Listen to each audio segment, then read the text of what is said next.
Recording, Jennifer? Awesome.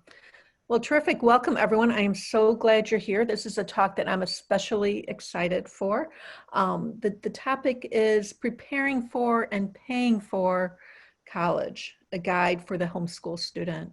And we're joined by James Dewey-Rosenfeld and with Chris Lydon, both from both from Catholic University of America.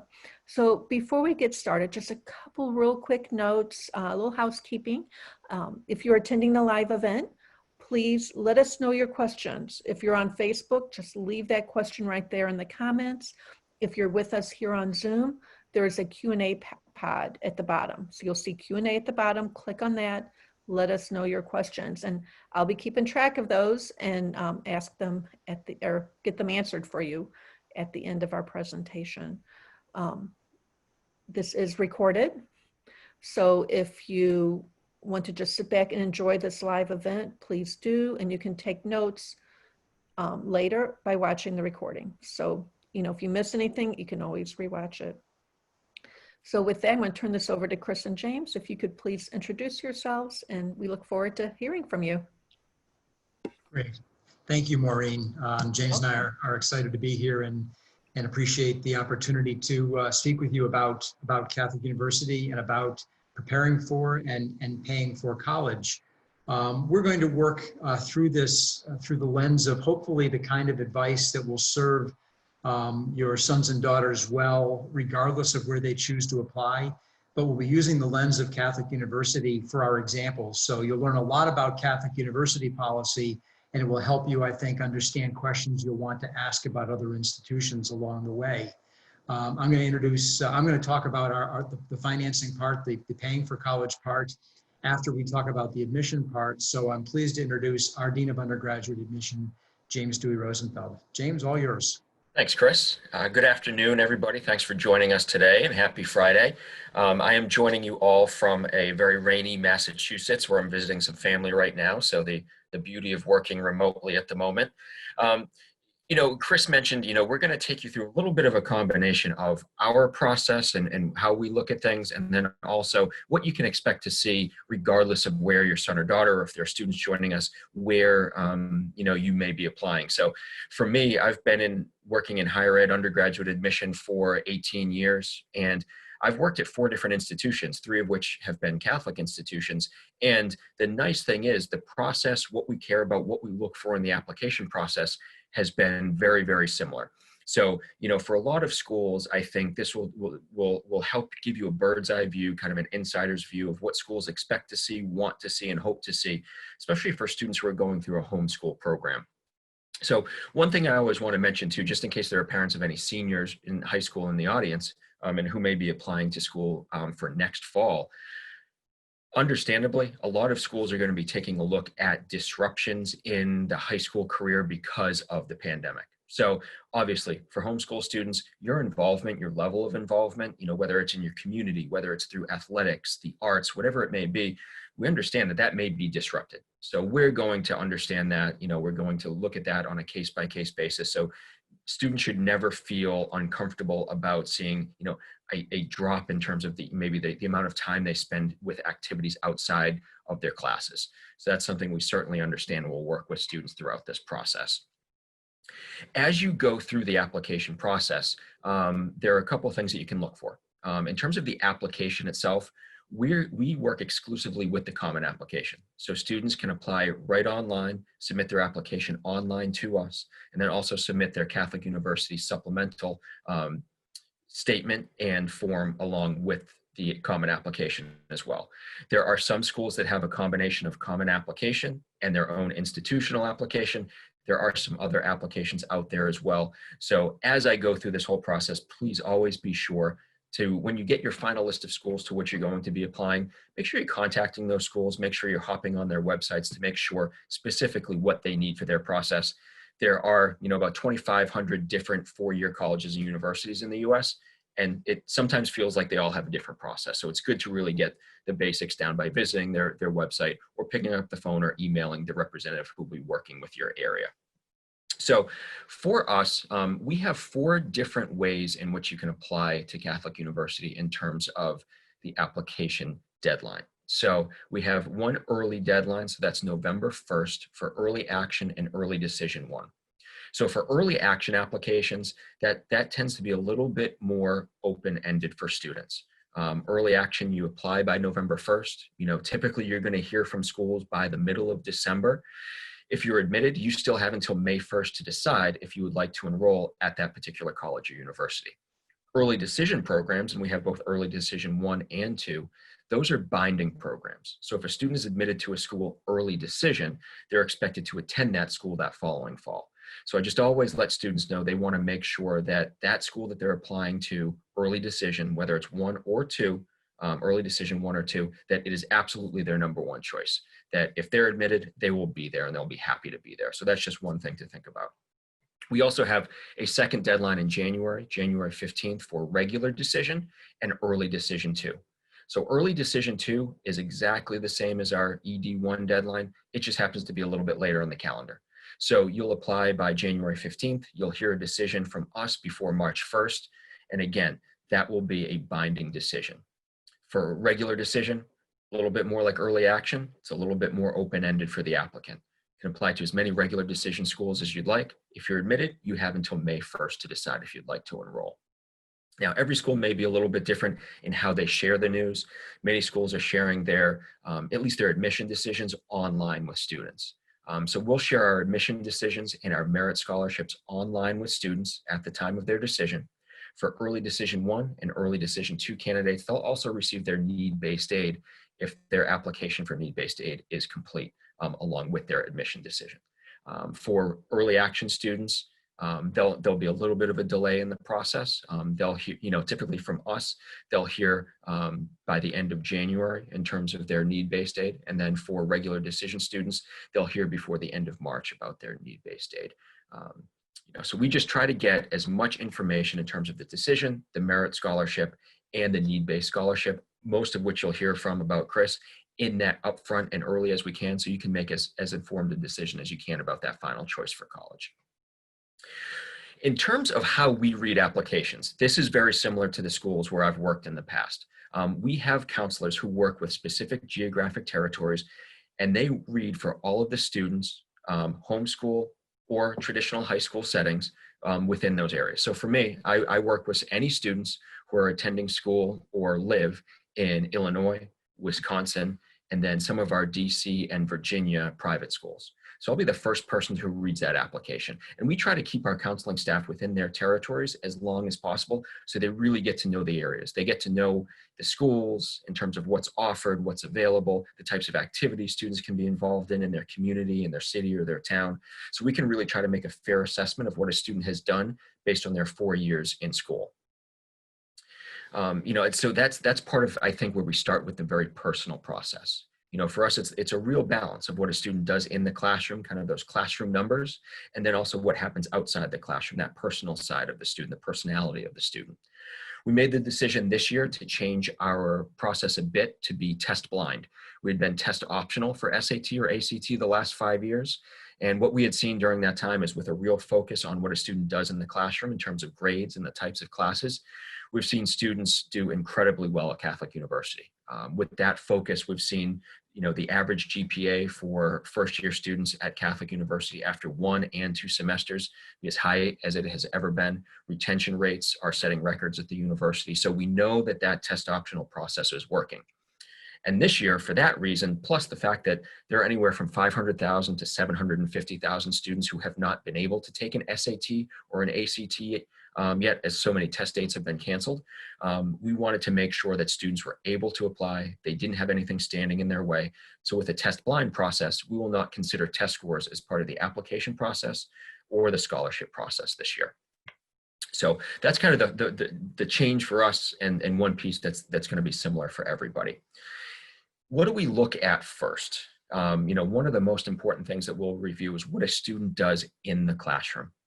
So in terms of the grades that they receive in the 3 or 3.5 years that we see, but then also the type of curriculum that they're going through. And I think this is where it's really helpful to work with students and families who are going through a homeschool process as early on in the process as we can. I think typically, when I talk about Catholic University, the homeschool student tends to be a really great fit for Catholic University because of their strong background in the humanities, and being a liberal arts university, students are going through and having a core curriculum in a lot of the humanities areas, theology, philosophy. Those homeschool students are usually very well versed and very well prepared for those areas. An important thing to note about curriculum is when you're designing a curriculum, think about the potential fit for the classes in the high school setting, in the homeschool setting, to what a student may want to study when they're in college. A lot of times I mention that great humanities background. At Catholic University, we have almost 80 different academic programs to choose from for a major. We have 9 different undergraduate schools. So when I think about things like engineering, like nursing, we want to make sure that not only is that, those set of humanities courses, is that student well-versed there, so they can come in as critical thinkers, strong writers, but also that, those STEM areas are really strong. Math and science are really strong to prep them for what they're going to have to do in the curriculum at the college level. I think about, classes that are involved in nursing and engineering. You're going to be taking classes like statistics, calculus courses. We want to make sure that students are prepared there, so when you're thinking about, you're designing a curriculum, whether you're going through a homeschool organization or designing something on your own, you do want to think about a little bit down the line, what is going to prep the student for their best level of success when they get to a college or a university. So we always try to look at the curriculum and think about that student going down the line for 4 years. Are they going to have the ability to succeed and jump right into this strenuous curriculum for some of these majors? So that's certainly one thing to think about. When we look at grades, we will recalculate grades onto an unweighted 4.0 scale. When you look at different colleges and universities across the US, some schools will recalculate grades, some will not. I think regardless of what the school does with grades, there's always that balance of the types of grades a student receives and the level of challenge in the classroom. One suggestion I have for homeschool students as well, if they're not going through a structured homeschool organization, if it's something just designed within the home, I always suggest sometimes taking some college level courses, maybe at a local community college. That will illustrate to a college or university to which the student is applying that, they are ready for college level work. While there may be differences in types of classes within the homeschool setting, colleges and universities will have an understanding of what these college level courses may contain. So that can sometimes, answer some questions for the admission counselor who may be reading that application. So again, especially those college level courses, turning them back to what that student may have an interest in terms of a major. If it is a STEM major, if it's a humanities major, we always look for students to challenge themselves, especially in areas of interest. So that's certainly something that we like to see. I think the idea too is really important of what we look at outside of what a student does in the classroom. We have about 3,300 undergraduate students on campus, so we're a smaller school in a major city. We love our campus. It's a large green campus that offers students a really great balance of city access and what that means for research and internship opportunities, but also what that means in terms of a community on campus. We would love to build, the most talented, diverse class possible every year. And we're looking for students who fill every club and organization, just like we want them to fill every major and minor on campus as well. So we look to see how students spend their time outside the classroom. And there's no magic activity that will gain admission for a student. What I care about is seeing what a student is involved in. What do they care about? How do they like to spend their time? So if that's the arts, if it's athletics, if it is community service, if it's organizations through their church, these are all things that can illustrate, dedication, leadership. Leadership roles can play an important part in the admission process as well. So I think as we go through this process, we're really looking at two sides of the same coin.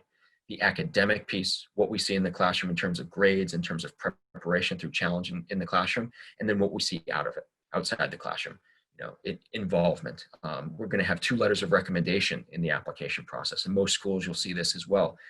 These help us get to know the student a little bit more, so if there have been instructors from outside the home for some classes, maybe one of those college instructors or someone through a homeschool organization. If a parent is conducting most of these of these courses and they would like to talk about the student's academic preparation throughout the program, these are things that are really helpful for us. If they want to include something, maybe someone works a part-time job, it could be a manager from work, it could be a coach, it could be an advisor for a club or organization. Anything that will help give us into some insight into who the student is as a person and as a student and what they're going to be like as part of our community.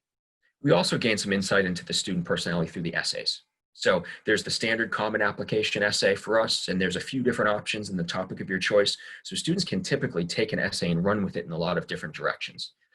And this is where we look to see how the student communicates, how strong a writer they are to this point in their academic career. And we learn a little bit more about what they care about.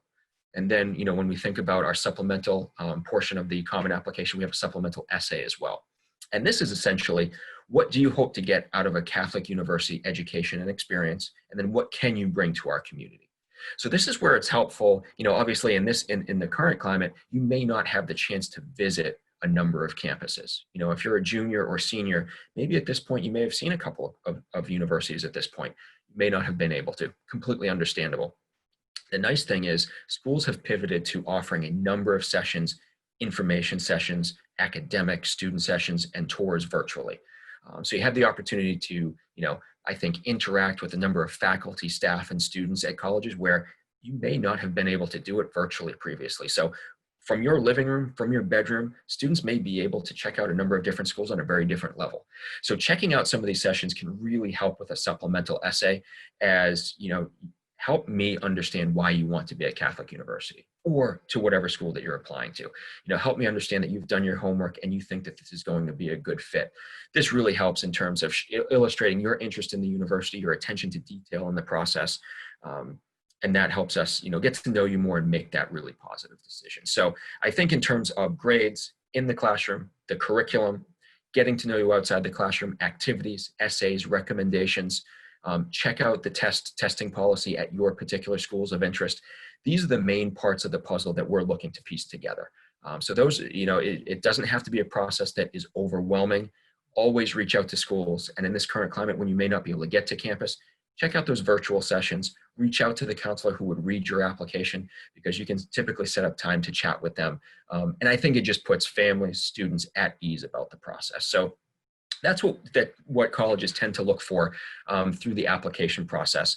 The idea is not to surprise you, is to really inform you and be as transparent as possible. So with that, I would like to hand it off to Chris Lydon, and he will take you through the need-based financial aid process and the merit scholarship process. Thank you, James. I'm actually going to start with a commercial because you set me up really well in talking about dual enrollment classes for homeschool students.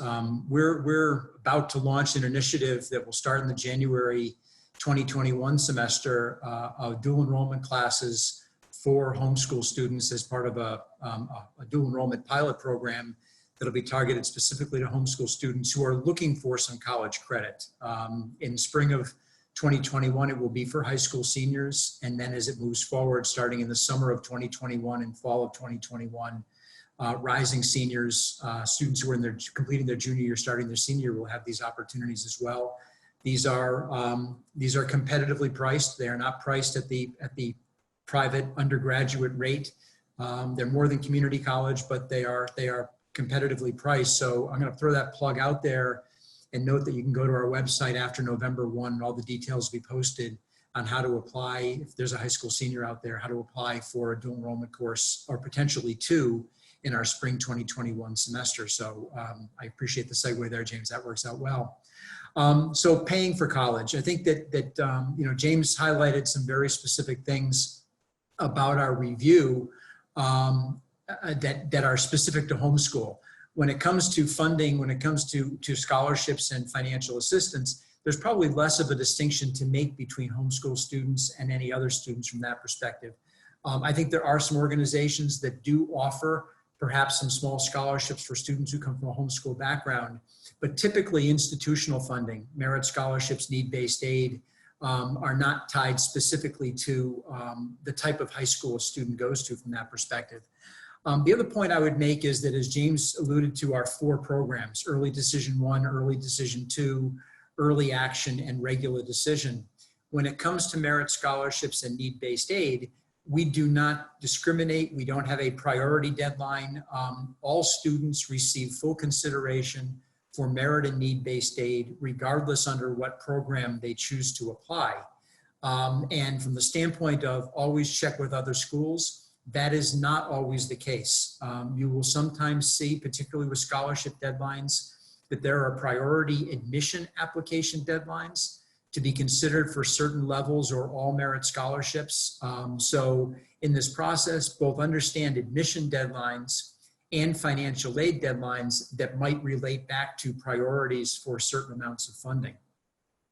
From a merit scholarship perspective, we're talking about funding that students can earn based on their high school achievement, based on service, based on leadership, based on any number of factors that a school might consider as meritorious from that perspective. Typically, these awards do not require financial need. I always use the example that you can win the lottery tomorrow and a student can still be the recipient of a merit scholarship. If you win the lottery tomorrow, you're probably not going to qualify for need-based aid. So in most schools' application process, admission process, scholarship process, it's more of a blindness to a family's ability to pay, and admission is based on merit and scholarships are based on merit. So for Catholic University, as an example, our merit scholarships range from about $15,000 to $30,000 annually.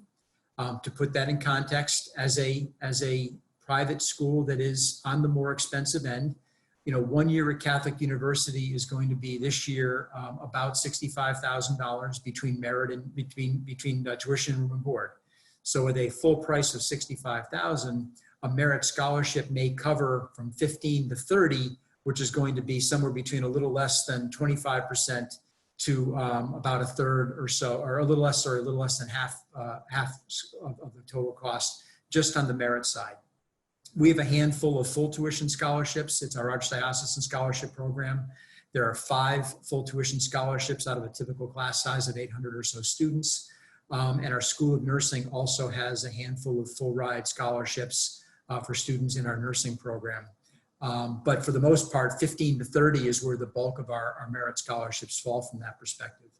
All of our merit scholarships do not require an extra application. So what's going on through the admission application process allows us to know how to award students on the merit side from that perspective. Again, other schools may have specific applications for merit scholarships. So you want to be aware as a list comes together about extra items that will be required to get full consideration on the merit side. For Catholic U, merit is academic merit. Ours are not leadership or scholarship or service scholarships. They are driven by academic performance. And so in James's overview of that combination of curriculum and GPA, that is the heart of the review for the academic side of admission, and that is the absolute heart of the review from the standpoint of scholarship selection. So the stronger a student's record, the more the student has a course load that is above the typical college prep. The higher the grades, the more the student is in the A- to straight A range, the more you might be in that $25,000 to $30,000 category.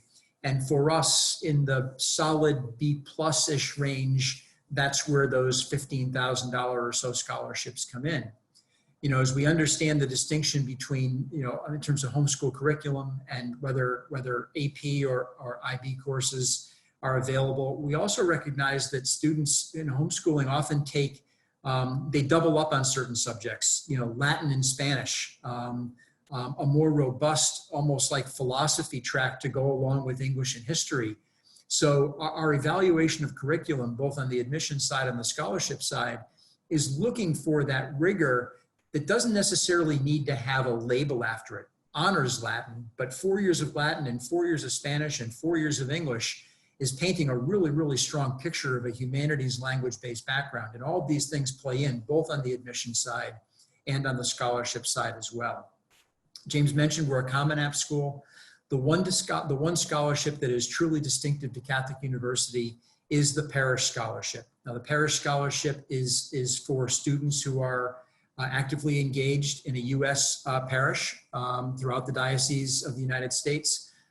It's worth $4,000 annually, and it can be stacked on top of academic merit. So that $15,000 to $30,000 range that I talked about for Catholic can become $19,000 to $34,000 if a student receives an academic scholarship and receives a parish scholarship on top of that as well. That's the only scholarship a student must raise his or her hand to be considered for, but the question for it is built into our section of the Common Application. So under our member questions, we ask the questions around the parish scholarship. So it's not even really a separate application, but it's something that a student acknowledges wanting to be considered for at the time they submit their Common Application. Our goal is to get the parish scholarship into as many parishes in the United States as possible, but certainly along the seaboard, we have many students who come from the same parish, so we are not limited to one parish scholarship per parish, but we are certainly spreading it around the country as best as possible. From a need-based aid perspective, it's first about the forms. The most important form across the board, universally, is the free application for federal student aid, the FAFSA, F-A-F-S-A. The FAFSA is required for all consideration for every federal and state program, grants, loans, work study throughout the country. And for many institutions in the United States, the FAFSA is the only financial aid form required to be considered for need-based aid. Now, at about 250 or so private schools, among them Catholic University, we require a second financial aid form. It's called the CSS Profile, and it's actually a financial aid form that's hosted through the College Board. So if your son or daughter ends up with a College Board account for PSAT or SAT testing, it is through the College Board that access to the CSS Profile financial aid form is available. We use the profile because it asks more questions, more details about a family's financial background than the FAFSA does. And when it comes to distributing the university's financial assistance, we find that the information from the profile helps us best target our need-based financial assistance to the students who, for whom it is the best fit and the biggest match as far as that's concerned. So again, generally speaking, I've already said that Catholic University is an expensive private school at $65,000. In your college search, you should never, at the early stage, the sophomore, junior, even fall of senior year stage of searching for colleges, you should never rule out institutions based on sticker price, because the reality is that schools that cost the most often have the most financial assistance.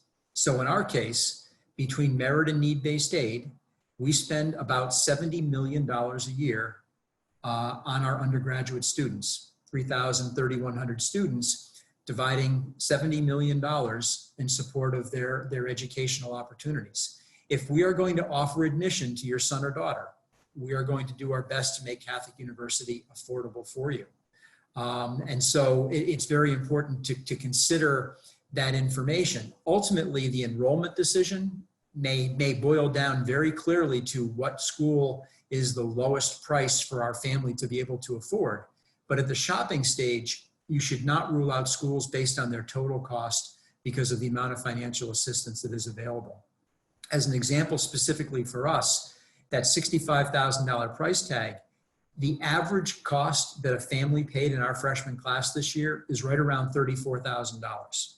So that means that, roughly speaking, there's about $30,000 in institutional financial assistance in the average package for students. Some got merit only, some got need-based only, some got a combination of both. Some are obviously paying between $34,000 and $65,000, and others are paying from $34,000 down to less than $10,000 based on the assistance they needed to be able to attend the university. And this is something you'll find is true at a wide array of schools. This is not specific to Catholic U, but I can provide you some rather specific numbers as far as that's concerned. The basis of need-based aid of the need-based application process is to determine an expectation, an estimate of what a family can afford each year toward a college education. Now, between the FAFSA and the CSS profile, we're learning information about family income. Does one parent work? Do both parents work? How many children are there in the household? How many children in the household might be in college at the same time? What other income might there be? What assets are there? Is there home equity?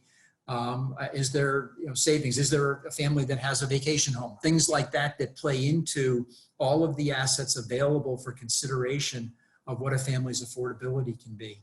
And so need-based aid, where I said the merit scholarship range for us is $15,000 to $30,000 typically, need-based grants start at $1,000 and go well over $40,000 depending upon a family's circumstance. So we're taking all of that information into consideration and carrying that forward into an evaluation to determine this estimated family contribution. And if you use the simple math of our cost versus family contribution, so with a cost of $65,000, if a family can afford $30,000 a year for college, then there's a need of about $35,000. And so between institutional grants, between federal eligibility, work study, the federal loan program, we're going to be working our way up to trying to get to as close as that $35,000 number as possible. While $70 million is a lot to spend, we are not able to meet the full need for every student that we offer admission to. So we do the best we can, but we are not able to always have that gap down to zero between an estimated family contribution and our commitment. And you'll find across higher ed, you'll find a range of schools that are able to guarantee that they meet full need for every student they admit, and schools that are not able to provide anywhere near full need. And we kind of fall somewhere in a middle ground as far as that's concerned. So the more your family contribution, obviously, the less your need-based eligibility. The smaller your family contribution, the more we have to try and fill in that gap. And a word about loans.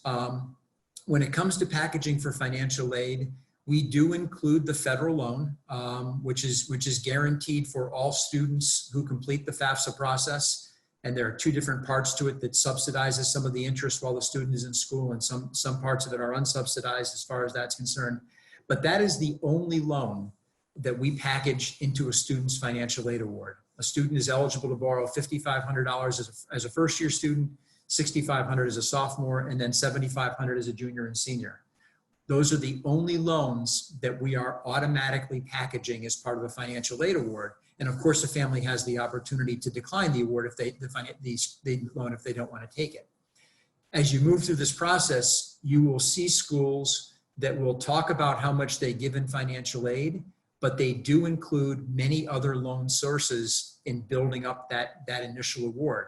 So a school might give you $40,000, but $15,000 of it might come in the form of loans.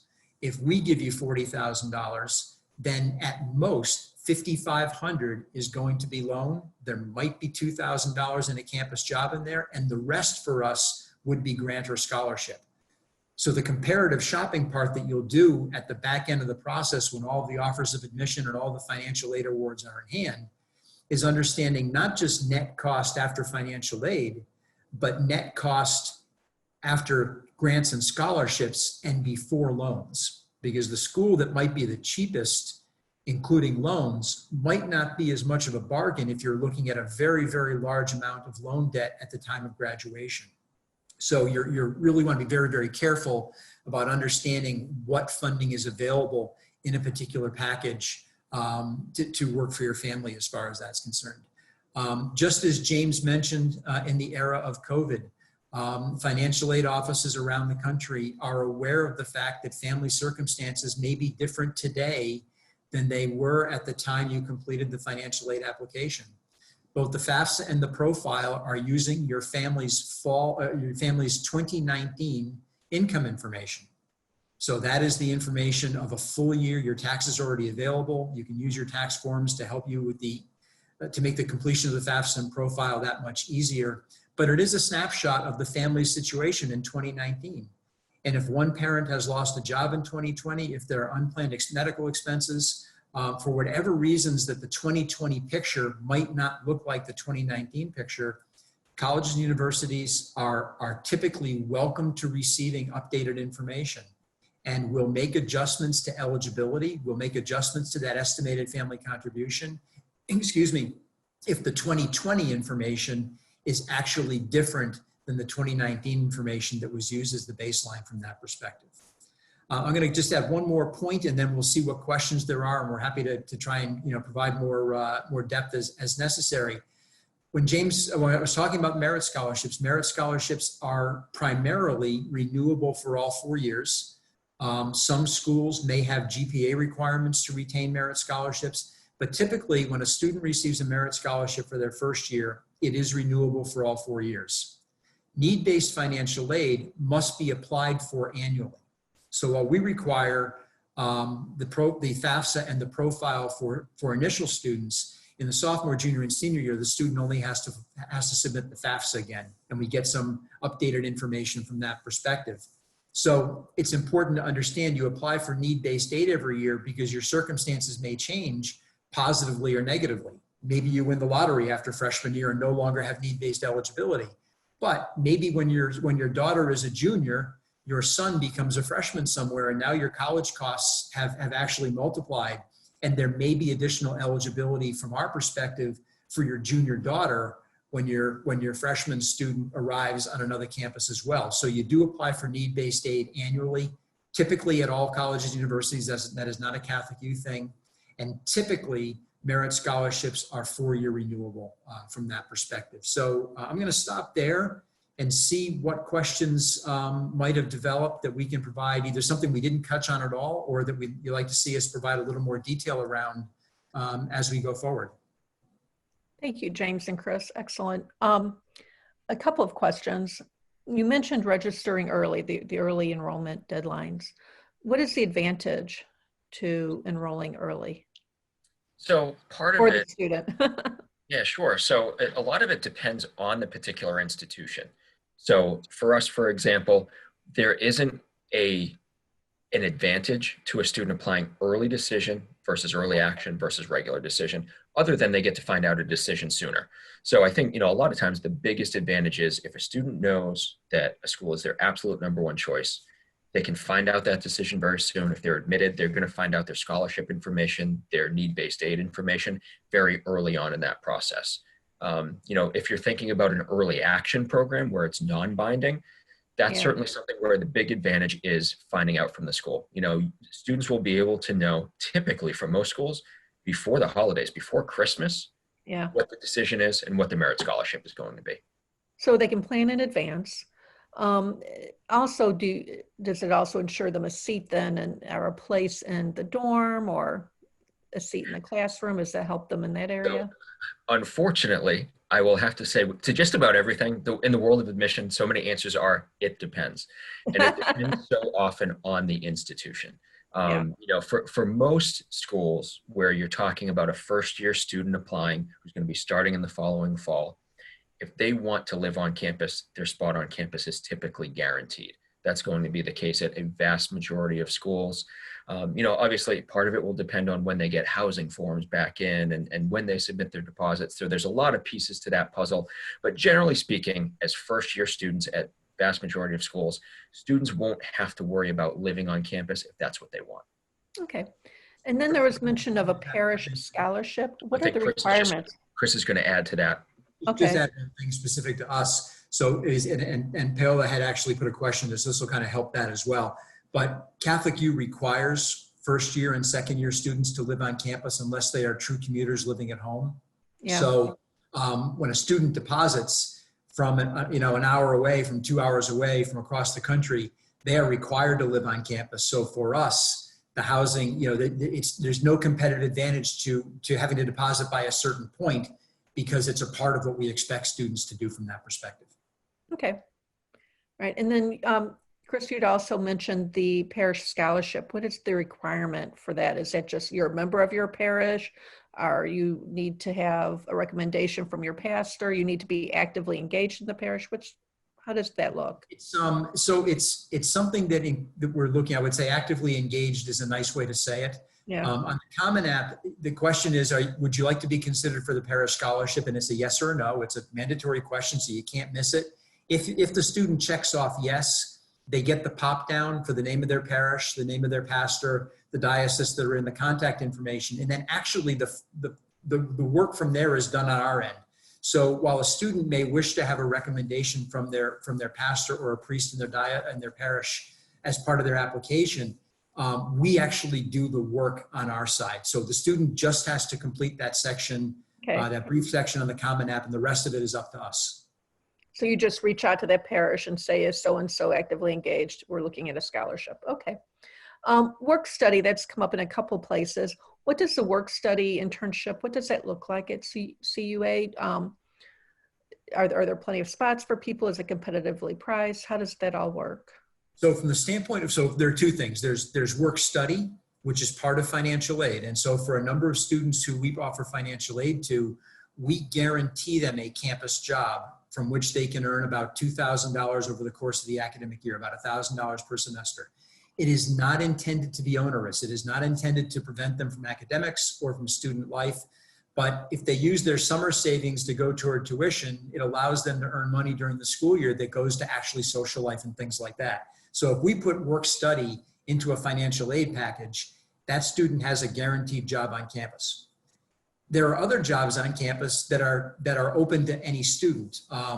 Lifeguards, where there's a particular skill set. Working in technology services. Some of the positions in admission do not require work study funding. So there are other jobs on campus that would be open to any student to apply for regularly as far as that's concerned.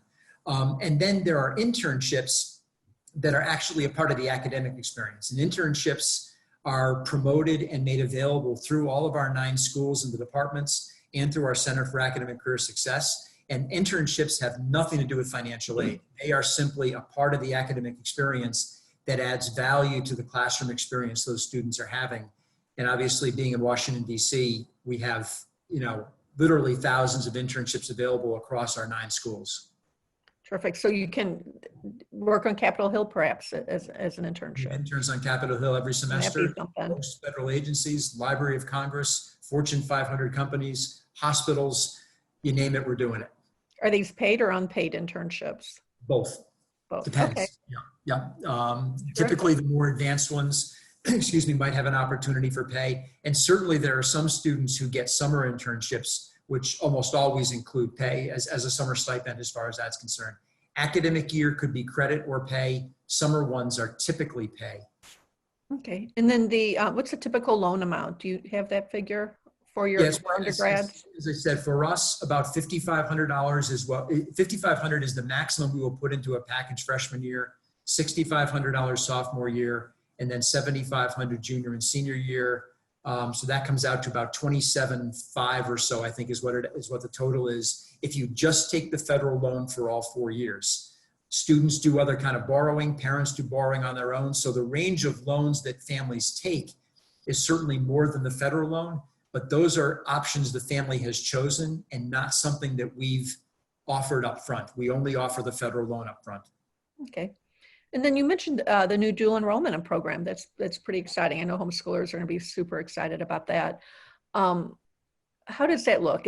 Could they crank out a year of college, or typically how much can they get out of the way if they do the dual enrollment? So no, nowhere near that kind of flexibility. A student would be limited to probably 2 courses in any term because they are high school students and they are taking a seat in one of our regular classes. So there are limited seats available. So you could, as a high school senior, you could not build out 10 courses over a fall and spring and actually get a full year of college out of the way from that perspective. Could you get a semester out? It depends. So the value of dual enrollment is, first of all, from what James said about demonstrating strength of curriculum. It's a plus in the admission process to have college courses on your transcript at the time that you're applying to college. And it can help you fulfill particular requirements. But the requirements in many of our programs, engineering, nursing, our business programs, when you start to you can get very quickly, even in the first year, into very specific courses that lead down your major path. Yeah. And the kind of courses that are available in dual enrollment are typically, introductory courses, sociology, psychology, certainly philosophy and theology, English, some mathematics. You'll find those kinds of courses. So they likely don't slot in the same way that a typical freshman year plays out. So if over the course of a year you have 4 or 5 dual enrollment courses between Catholic U and a community college, maybe you can accelerate a semester, But the goal is not really graduating in 3 years, because there's so much robust content to be gained in your college experience. It is to make you better prepared and to help you have a stronger academic preparedness for when you walk through that door. So Yeah. the primary goal is not acceleration. It's the depth of experience. Right. Well, I have to say, I have a daughter who did dual enrollment online through a Catholic university some years ago. And I think the big advantage for us was really what you just said. And part of it was just giving her the comfort of knowing I can handle college classes, you know, as a high school senior, made her really comfortable about going off to college. And just helping to solidify, you know, that Catholic ethos that came through in the classroom. So do you foresee expanding that to offering it to juniors, or you think you'll keep it as an offering for seniors? I think that going forward, what we'll do is, so if you think about the spring term, we're piloting it seniors only this coming spring. Yeah. In the summer, it would be for rising seniors, so students who've completed their junior year. If you haven't gotten through 3 years of high school, it's kind of tough to think about taking college courses. So Right. I think about the calendar. Summer would be for rising seniors. Fall would be for seniors. And then next spring, we think that second semester juniors could have some opportunities in what would be the spring of 22. But for this spring, the pilot is seniors only. And one thing that we've seen, and I would love your opinion on this too, perhaps this is why you're doing it this way, is I've seen homeschoolers just burn out because they're doing too much dual enrollment, et cetera, at too young of an age. College work is college work, and not all, right? Not all 16-year-olds are ready to do that level of work. Certainly that's true. And I think, you know, a couple of perspectives is also that in the desire to create challenge in curriculum, we always talk about appropriate challenge. That loading someone down with 5 dual enrollment courses, or in a high school setting, 5 AP courses, and getting C's doesn't make you a better candidate for admission. It's the appropriate challenge in subjects where your aptitude is prepared. I don't expect English majors to be at AP Calc. I do expect, you know, nursing and pre-med students to have rock solid math science background. So it's always about appropriate challenge, and not challenge just to say you've got 5 dual enrollments or 5 APs. It has to fit and be in areas where you're going to be able to succeed. So when you're figuring scholarships and you're figuring admissions, are you looking then at specific subject areas? So like you said, like a nursing student, if they really excel at science, but they didn't do so well in other areas, are you taking that into consideration? Absolutely. I mean, I think we're going to look at everything, I think, first of all, on a case-by-case basis. Yeah. But then also we see the entire transcript. We see trends where students are doing well. We maybe see a blip on the radar where they didn't do as well in a particular course as they had hoped for. But did that student recover? Are they on an upward trend? Was the start in high school a little bit slower because of the jump and challenge, but they've been on that upward track ever since then. So I think we look at each student very individually, and those are some of the things that we're going to look for. Terrific. The other factor there too is that understanding that even our nursing and engineers are taking philosophy, theology, and rhetoric in the first year. And so you can't be so imbalanced. Great, you have a 4.0 in math, but you have a C in English. You might be prepared for engineering courses, but you will not be prepared for the required humanities curriculum that's part of the core. And so, yes, there can be, you know, some shifts, but you can't be so far apart in the skill set that you can't handle the core curriculum that all students follow regardless of major. So what is the core curriculum? What are all students required to take? There's a range. So we start with the first year experience. The first year experience includes 2 philosophy, a theology, and a rhetoric in the freshman year. Students will ultimately, now this changes a little bit because again, in engineering, in architecture, and nursing, there's so many major courses that they take a couple less on the humanities side. But for most liberal arts students, it's 4 philosophy and 4 theology. You have literature. You have a quantitative course that's going to, you know, whether it's a statistics course or something like that. You have social science. You have a foreign language requirement to the intermediate level. So that's typically 4 semesters of college. language, but most students come in with a background that means they typically only have to take 2 college courses to fulfill the language requirements. So it's an array. It's anchored by what we call the enduring questions. So it's not just a menu of check off this box, check off that box. The idea behind it is to integrate in your core classes the critical thinking, the reasoning, the writing skills, the ability to form an argument that comes from what we call the enduring questions. Terrific. So I'm going to back up just a little bit. We had talked earlier about the Parrish Scholarship. Michelle is asking, what about, I'm from Canada. So how do you handle international students? Are they eligible for the Parrish Scholarship?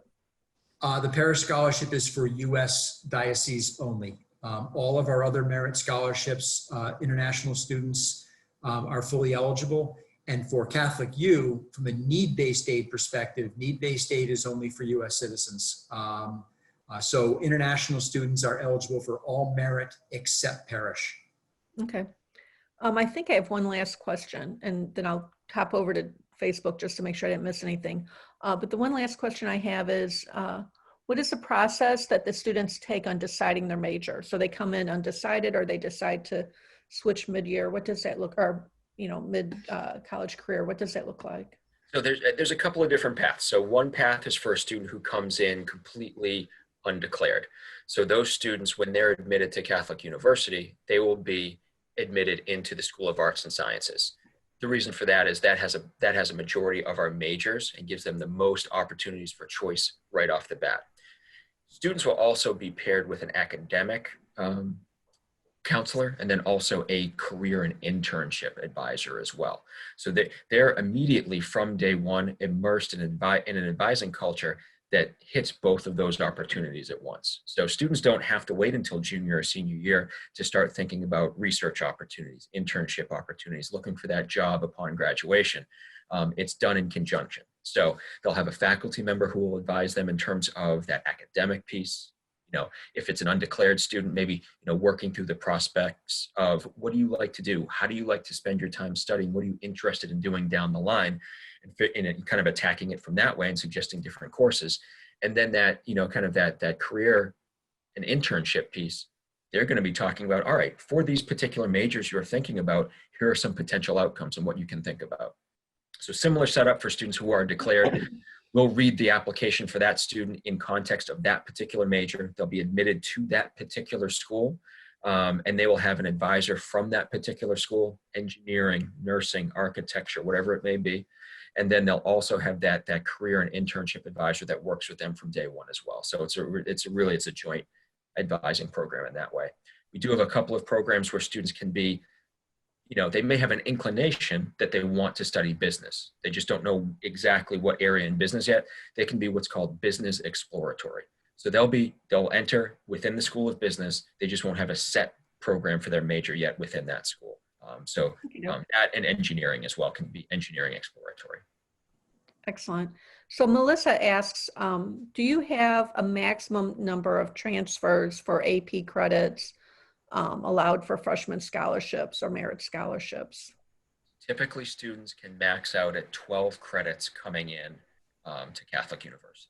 So that could be a combination of dual enrollment, AP, or IB courses. Okay. And can you share a little bit about the spiritual life? What's spiritual life like on campus?